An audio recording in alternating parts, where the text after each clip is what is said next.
Why do INFJs feel safe? Only when they're in control, yet end up hurting themselves and their relationships in the process. Today we're exposing the dark truth about INFJs and control. INFJs aren't just deep feelers or quiet visionaries. We're also control freaks. Not in the bossy, loud way, but in the silent, invisible way that shapes everything. And when INFJs grip too tight, it doesn't just hurt relationships, it hurts us. By the end of this video, you'll know the 7 ways INFJs try to control, why it backfires, and how to trade control for confidence without losing yourself. Studies on personality and stress show that people high in introversion and intuition, like INFJs, use control as a coping mechanism. It makes sense. Our brains are constantly predicting patterns, seeing 3 steps ahead, and scanning for danger. But here's the twist. The very thing that feels safe to us is the same thing that quietly suffocates our joy and connection. If you're new here, I'm Lisa. I make videos on INFJs, psychology, and the stories we carry inside. Subscribe, binge the INFJ series, and let's dive in. Section 1. Why control feels safe. Reason 1, control through prediction. INFJs predict. It's what we do. Our dominant function, introverted intuition, is like a chess master seeing the whole board. So what do? We try to control outcomes. In my own life, I've caught myself scripting conversations before they even happen with my husband, with my boss, even with friends. I'd plan what they might say, what I'd reply, and how I'd win. The problem, when people didn't follow the script, I was frustrated before they even finished their sentence. Why it backfires? It kills presence. People feel unheard because we're busy fighting a ghost conversation. Quick pause. If you've ever argued with someone in your head before they even walked in the room, you know exactly what I'm talking about. Keep watching, because the next way INFJs use control is the one most likely to burn us out. Reason 2, emotional management. Here's the creepy one. INFJs don't just feel emotions. We try to manage them. We step in as peacemakers, smoothing over fights, anticipating needs, bending ourselves so no one feels upset. But here's the truth. Studies on emotional labor show that people who constantly regulate others' moods end up burned out and resentful. For years, I thought I was being helpful by smoothing every conflict in my family. But over time, I realized I wasn't giving people the dignity of handling their own emotions. I was just controlling the room so I'd feel safe. Action step. Instead of fixing emotions, try naming them. I can see you're frustrated. I'll give you space, but I'm here if you want to talk. That's clarity without control. Still with me? Good, because this next one is the infamous INFJ door slam. And I'm not just talking about cutting people off. I'll show you how silence can actually become a weapon and how to use it differently. Reason 3, perfectionism loop. INFJs don't settle. That's our strength and our trap. We polish, refine, rewrite, second guess. It feels like excellence, but it's control wearing a perfectionist mask. Psychologists link perfectionism to higher anxiety and lower satisfaction. Why? Because the finish line always moves. I once sat on a video script for months. Why? Because in my head, the perfect version was still out there. Meanwhile, the real opportunity to connect was slipping away. Perfection is just control trying to hide its fear. Reason 4, withdrawal and the door slam. When INFJs feel overwhelmed, we retreat. At first, it looks like self-care, but often it's about controlling the narrative. We ghost, we door slam, we cut ties before the other person can hurt us. It feels protective, but it also leaves us lonely. And research shows people who cut off social support under stress actually recover slower, not faster. In my marriage, my first instinct was always to withdraw. Silence was my weapon. But what I didn't realize was that silence felt like punishment to him. Instead of slamming the door, try, I need space to process.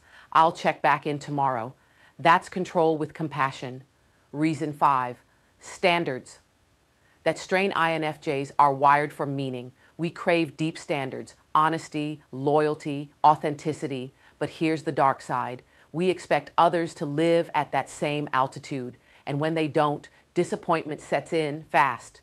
John Gottman's work on relationships shows that unmet expectations are one of the biggest predictors of conflict. I once expected my husband to read my mind about what I needed. He didn't, and I spiraled into resentment. But here's the kicker. I never asked. I thought he should just know. INFJs expect mind reading, but when has that ever worked for anyone? Reason 6, hidden talents, hidden control. This one's subtle. INFJs are often multi-talented. We write, we coach, we analyze, we create. But because we're afraid of jealousy or rejection, we hide our gifts. That's control too, controlling how much of ourselves others get to see. The creepy part, people sense it. And when the truth comes out, they don't feel closer, they feel deceived. I remember downplaying my writing at work. When my book finally came out, instead of celebrating, a few people pulled away. Why? Because my hiding felt like a mask. Don't shrink to control perception. Own your talents openly, and you'll attract people who celebrate them. Reason 7, the Solitude Spiral. INFJs don't just like alone time, we require it. Creepy because we can be the warmest person in the room, then vanish. Neuroscience backs this up. Introverts show higher cortical arousal. Translation, social time literally fries our circuits. Everyone thought I loved the party, but by hour 3, I was hiding in the bathroom scrolling poetry. Action step, tell people up front, I recharge alone. If I dip early, it's not about you. That one line prevents ghosting narratives. All right, real talk. Everything we've covered so far is how INFJs do control. But what about the hidden cost? Stick with me because in the next section, I'll show you why control feels safe, but secretly keeps us stuck. Section 2, the cost of control. Why control hurts us. Control feels safe, but here's what it really does. It suffocates creativity, it pushes away connection, and it convinces us we're protecting ourselves when really we're isolating. When I first got married, I thought controlling the details made me a good partner. In reality, it made me an exhausting one. I had to learn that vulnerability is not weakness, it's where intimacy grows. What if the very control you think protects you is the thing holding you back? Section 3, from control to confidence. Here's where the shift happens. Control doesn't have to own us if we learn to reframe it. Let me give you 3 examples, word for word, that you can start using today. First, from prediction to curiosity. Instead of saying, I think you'll say this, which locks the other person into your script, try, I'm curious how you see this playing out. That small shift turns control into collaboration. Second, from emotional fixing to emotional witnessing. Instead of jumping in with, don't be mad, let me fix it, pause and say, I see you're upset, I'm here. You're not controlling their emotions, you're holding space for them. Third, from perfection to progress. Instead of beating yourself up with, it's not ready yet, replace it with, done is better than perfect, because progress is movement and perfection is paralysis. All right, real talk, everything we've covered so far is how INFJs do control, but what about the hidden cost? Stick with me, because in the next section, I'll show you why control feels safe, but secretly keeps us stuck. Let's talk about practical rituals that actually work for INFJs. These aren't big, complicated systems. They're simple rhythms that keep us steady. First, buffer days. After a big social weekend, schedule low-key days on purpose. Not optional, protective. For INFJs, this isn't laziness, it's survival. Think of it as emotional detox. Second, expectation check-ins. Once a month, ask your partner or your team, what expectations did we quietly set this month? Naming it keeps you from carrying invisible weight, and it saves you from the crash of idealizing then resenting. Third, trust deposits. Name when people show up. Instead of waiting for grand gestures, notice the small consistencies. That's how trust compounds faster. When my husband started actually naming the deposits, literally saying, that was a trust deposit, I noticed, I felt safer than any big apology ever gave me. Words can be empty, but those little acknowledgments build a bank account of trust you can draw from when things get rough.